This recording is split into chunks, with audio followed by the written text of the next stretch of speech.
You can access the entire episode now on our website, forbiddenknowledge.news, Rokfin, Rumble, and all podcast platforms. Tell us about some of your more recent experiences, starting with the gang stalking in 2017, and it ultimately led to an encounter with a three-letter agent. So tell us about everything that happened in more recent years. Oh, I mean, there was encounters with multiple three-letter agencies. Oh, well, tell us about it. Yeah, you know, that's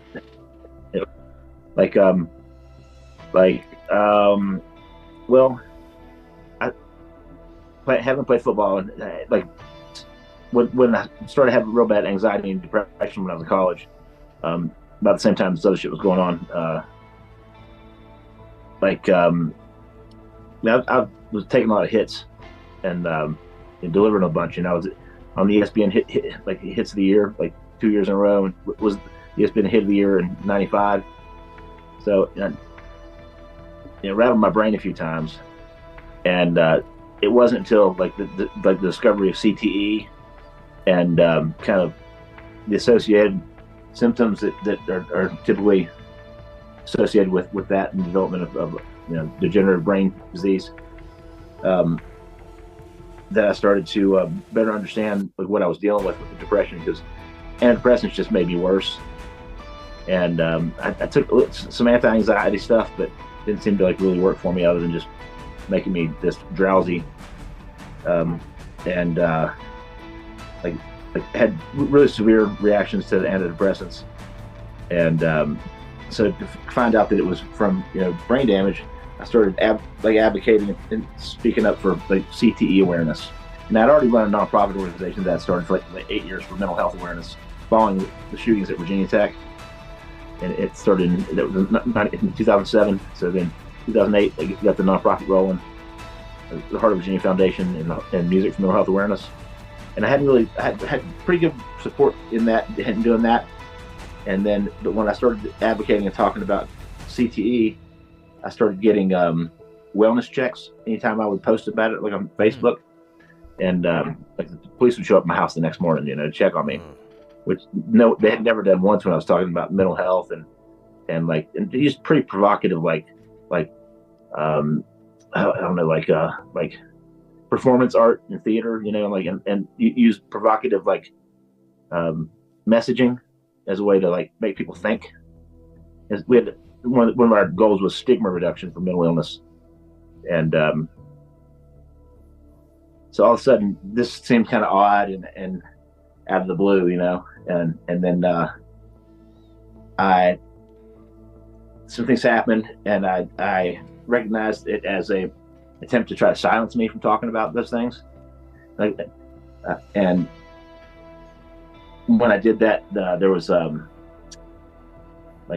the local police in my hometown.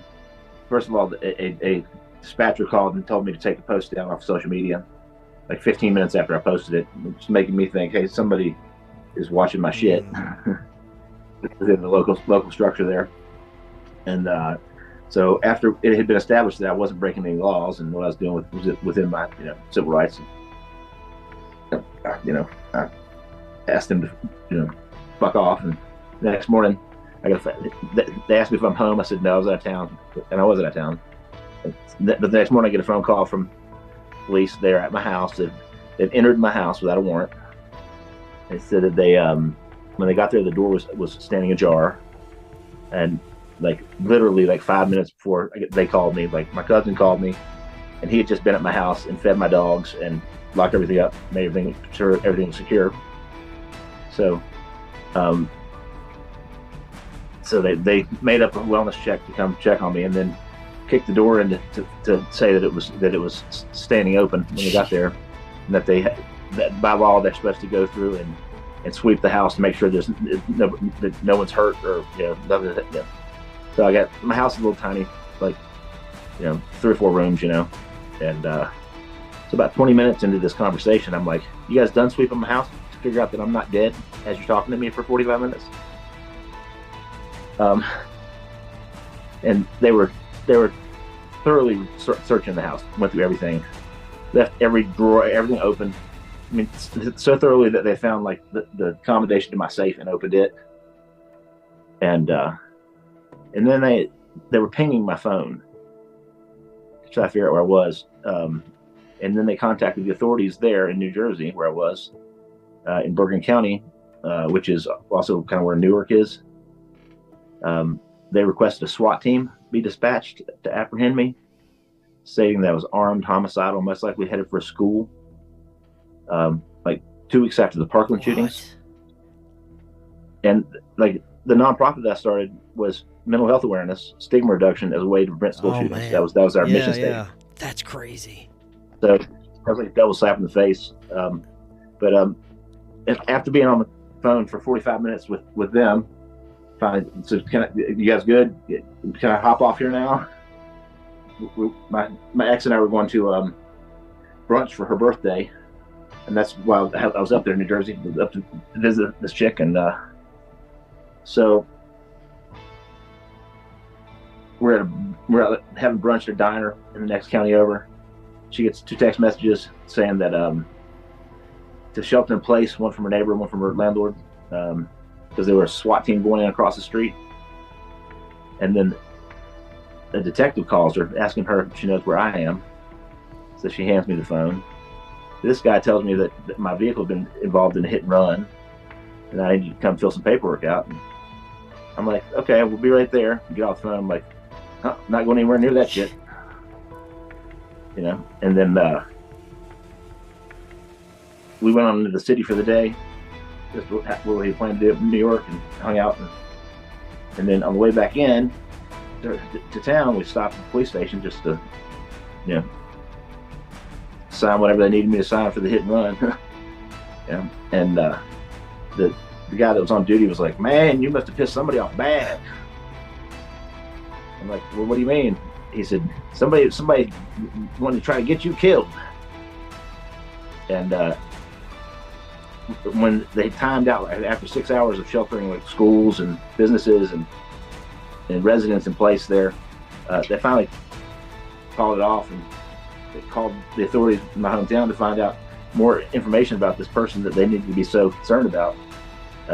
You know, if I had killed somebody, or I had if I had escaped, you know, it was a convict or something. And they said it was for a wellness check, one of these magic in-house wellness checks. So it concerned my girlfriend so much that she ended up following me back to Virginia to confront the police to make sure that they understood that, because it was like an attempt on my life.